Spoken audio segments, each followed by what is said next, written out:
Кіші өлшем бірлігінен үлкен өлшем бірлігіне аудару үшін қолданылатын амал қандай? Яғни ұбт сұрақтары және де пробный тестте келген информатика пәнінен келген бір сұрақты талдап өтейік.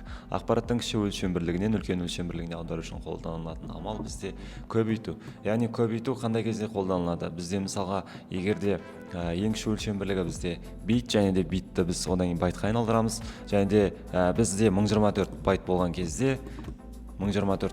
кезде бұл болады бізде 1 килобайтқа тең болады. 1 килобайт. Және де осы 1 килобайт айналады. Одан кейін 1 килобайт 1024 килобайт бізде ары қарай айналады. 1 мегабайтқа айналады.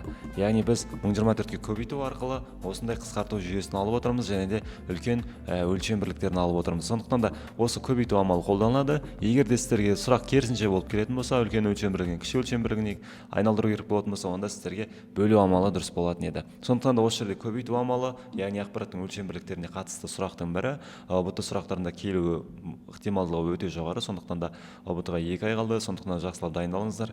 Барынша осындай сұрақтарды қарастырыңыздар, арнаға тіркеліп алыңыздар. Алда уақытта ұбт-ға керекті барлық сұрақтарды талдайтын боламын. Басқа да видео материалдар YouTube арнада шығатын болады. Арнаға тіркеліп өзіңіздің достарыңызға, 11 сынып оқушыларына жіберіп қойыңыз.